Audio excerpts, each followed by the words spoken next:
Hello friends, welcome to ATI classes. I am C Saurabh मेरा from ATI. तो आज की इस वीडियो में हम बात करेंगे how to frame journal entries of prepaid expenses. पिछली वीडियो में हमने सीखा था how to frame journal entries of expenses payable. तो शुरू करते हैं आज की वीडियो।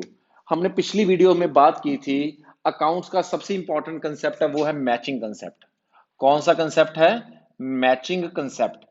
मैचिंग कंसेप्ट हमें क्या बताता है कि जिस साल से रिलेटेड खर्चे और इनकम है उसको उसी साल में ही डालना है। मान लो एक फाइनेंशियल ईयर 1920 है और उस साल के कुछ खर्चे हैं, लेकिन कुछ खर्चे जो हैं वो पे नहीं किए या एडवांस में पे कर दिए हैं।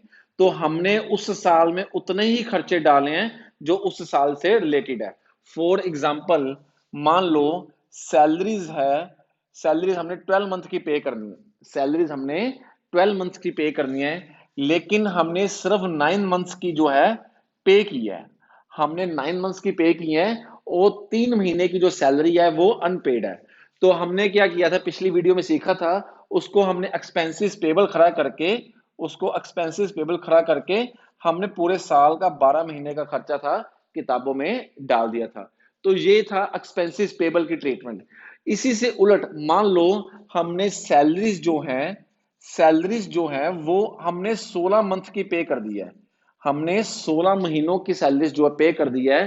तो ये कंसेप्ट हमें क्या बोलता है, मैचिंग कंसेप्ट हमें क्या बोलता है कि जो एडवांस सैलरीज है, जो प्रीपेड सैलरीज है, जो अगले साल से रिलेटेड है, उसको हमने इस साल में खर्चा नहीं मानना है। तो हमने सैलरीज को 12 महीनों पे ही ले आए। तो अगर एक्सपेंसेस पेबल है उसको हम ऐड ऑन कर देंगे, और अगर प्रीपेड एक्सपेंसेस है उसको माइनस कर देंगे। हमने जो खर्चा, जिस साल का जो खर्चा है उसी साल में डालना है। तो ये हमारा है मैचिंग कंसेप्ट। इसी मैचिंग कंसेप्ट को आगे फर्दर एक्सप्लेन करते हुए हम आज इस वीडियो में बात करते हैं कि प्रीपेड एक्सपेंसेस की जर्नल एंट्रीज कैसे फ्रेम करेंगे। फॉर एग्जांपल, हम ये वाली एग्जांपल उठाते हैं कि हमने पूरे साल में 16 मंथ की सैलरीज पे कर दी। जैसे मान लो कोई एक इंप्लॉई है, उसको 4 मंथ की सैलरी हमने एडवांस में पे कर दी। तो उसकी अकाउंटिंग ट्रीटमेंट कैसे होगी? हमने सबसे पहले, जैसे 31 मार्च को हमने सैलरीज जो पे की है, सैलरीज अकाउंट डेबिट किया, और टू बैंक या कैश जैसे भी सैलरी दी है, तो हमने 16 मंथ की जो है 16 महीने की सैलरी है हमने पे कर दी है। अब 31 मार्च को हमने जो ये 4 महीने की एडवांस सैलरीज है, इसको इस साल का खर्चा नहीं मानना है, इसको अगले साल का खर्चा मानना है। इसका मतलब सैलरीज जो है वो 16 महीने का डेबिट हुआ हुआ है। हमने सैलरीज को 4 महीने से क्या कर देना है, क्रेडिट कर देना है।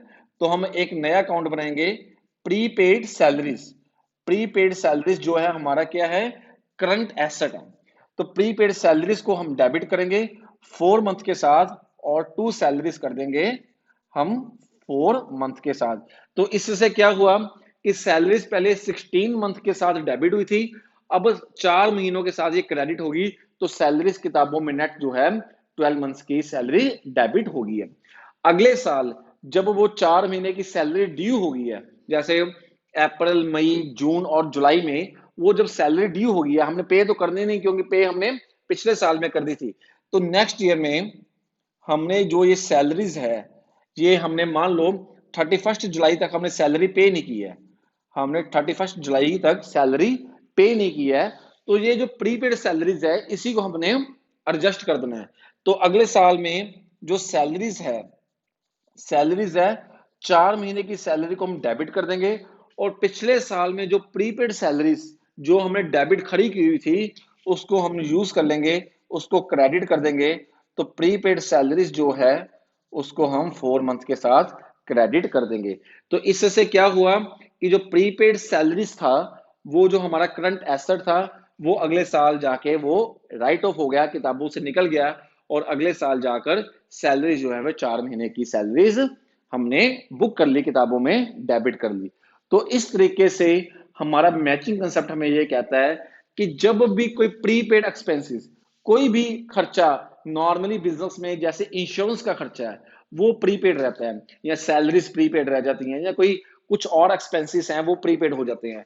तो कोई भी खर्चा जो इस साल से रिलेटेड नहीं है, जो इस साल से रिलेटेड नहीं है उसका वो उसका रिलेशनशिप जो है वो नेक्स्ट ईयर से है, तो हमने पेमेंट तो कर दी है, हमने उसको पेमेंट तो कर दी है, लेकिन हमने क्या करना है, वो उस सैलरी को उसको डेबिट नहीं करना, उस सैलरीज को हमने क्रेडिट कर दिया, और प्रीपेड सैलरीज जो है वो वाला प्रीपेड जो एक्सपेंस काउंट है उसको हमने करंट एसेट खड़ा कर देना है। और अगले साल में जब वो खर्चा ड्यू होगा, खर्चा अगले साल का है, हमने अगले साल की किताबों में वो खर्चा किताबों में डालना है, तो जब वो खर्चा ड्यू होगा तो हमने वो खर्चे को डेबिट कर देना है, और जो हमारा करंट एसेट खड़ा था किताबों में उसको हमने राइट ऑफ कर देना है। तो इस तरीके से जर्नल एंट्रीज जो हैं प्रीपेड एक्सपेंसेस की हम फ्रेम करते हैं। तो उम्मीद करता हूं कि आपको ये वीडियो पसंद आई होगी। आप इस वीडियो को लाइक कीजिए, शेयर कीजिए, कमेंट कीजिए।